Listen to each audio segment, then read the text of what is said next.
11 bab. Elçiler ve bütün Yahudiya ülkesideki başka itiqatçılar, bazı Yahudi emaslarning Xudoning sözünü qabul qilganligini angladi. Shunga Petrus Yerusalimga qaytganda, Hazrat Aysoga itiqat qilgan Yahudilarning ba'zilari uni ayblab, "Sening xatna qilinmagan Yahudi emaslarning uyida mehmon bo'lib, ular bilan hamdastqon bo'lganing zodi qandaq ish?" dedi. Petrus bütün ishning jarayonini ularga bir-birlab tushundirdi. U mundaq dedi: Jaffa shahrida duo qilayotganimda bir g'oyibona alomatni ko'rdim.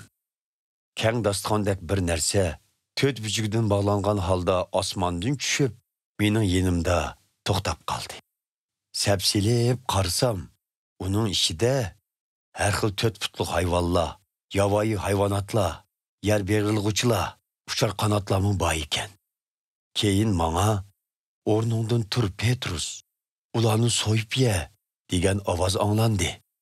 Men, "Hey Rabbim, hargiz bo'lmaydi. Ben hech qachon har qanday nopok, harom narsani og'zimga olgan emasman" dedim. Biroq menga yana "Xudo halol deganni sen harom dema" degan ovoz anglandi.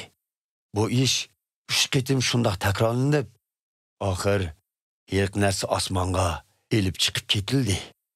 Dal shu chog'da Qaysariydan meni chaqirishga avatilgan 3 kishi men turgan uyning darvozasining oldiga keldi. Muqaddas ruh meni, garchi ular Yahudi bo'lmasa-mu, ikkilanmay ular bilan birga berishga buyurdi. Jaffadan kelgan bu 6 qarindoshmi men bilan birga bordi. Qaysariyaga yetib kelib, Korneli ismli odamning uyiga kirdik. Korneli bizga o'zining uyida bir farishtani qandoq ko'rganligini aytdi. Farishta uningga, "Sen Jaffaga odam avatib, Simon Petrus ismli bir odamni chaqirtib kel. U sana sening va oilaning qutqarish yo'lini so'zlab berdi" degan ekan. Men gap qilishga boshlaganda, muqaddas ruh xuddi burun bizning vujudimizga tushganidek ulag'imi tushdi. Shu chog'da Rabbimiz Aysoning Yahyo payg'ambar kishilarni suvga cho'mildirgan. Lekin sizlar muqaddas ruhga cho'mildirilsizlar deganini esimga oldim. Nahayati ro'shanki, biz Ayso Masihga e'tiqod qilganlikdan Xudo bizga o'zining ruhini ato qilganiga o'xshash, uni Yahudi emaslarga ato qildi. Shundoq tursa, men Xudoga qandoqmi to'sqinlik qila oldim? Ular bu so'zlarni anglaganda Petrusni ayblashni to'xtatib, Xudoga madhiya o'qib, Yahudi emaslarmi yomon yo'llarda yenib tavba qilsa, Xudo ularga mangulik hayotga erishish fursati yaratib berdi ekan, deyishdi. U chog'da Issiponning o'ltirish vaqasida kelib chiqqan ziyonkashlik tufaylidan har qaysi joylarga taqilib ketgan e'tiqodchilarning ba'zilari, hatto Fenikiya rayoni, Siprus orili va Suriyadagi Antakiya shahri degan joylarga ketishdi. Ular Xudoning so'zini faqat Yahudilarga yetkazdi.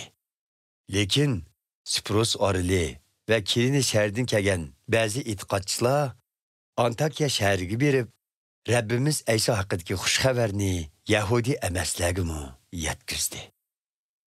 Rabbimizning kuch-qudrati ular bilan birga bo'lg'ashqa, nurg'un kishilar ularning so'zlariga ishonib, Rabbimiz Aysoga e'tiqod qildi. Bu xabar Yerusalimdagi e'tiqodchilar jamoatchiligiga yetib keldi. Ular bilib beqish uchun Barnabani Antakiyaga avatdi. Barnaba yetib berib, Xudoning u yerdagi xalqqa baxt ato qilganligini ko'rib, xushal bo'ldi.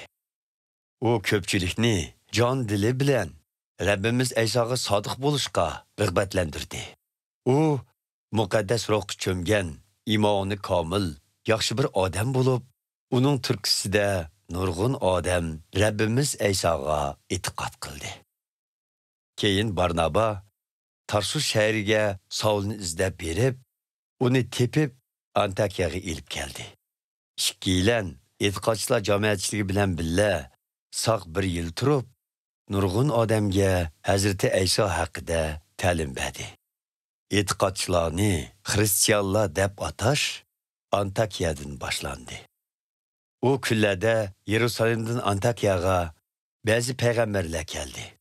Bulardan Agabus ismli bireylen muqaddas ruhning ta'siri bilan o'ttirg'i chiqib, butun Rim dunyosida qattiq ocharchilik bo'lganligini oldin aytdi. Bu ocharchilik darvaqa Claudius podshoh hukm surgan yillarda yuz berdi. Buning bilan Antakiyadagi e'tiqodchilar har biri o'z ahvoliga qarab pul iona qilib, Yahudiya o'lkasida yashaydigan e'tiqodchilarga yordam berishni qaror qildi. Ular bu qarorni amalga oshirib, to'plagan ionalarini Barnaba va Saul orqali Yahudiyadagi e'tiqodchilar jamoatchiligining yetakchilariga yetkazib berdi.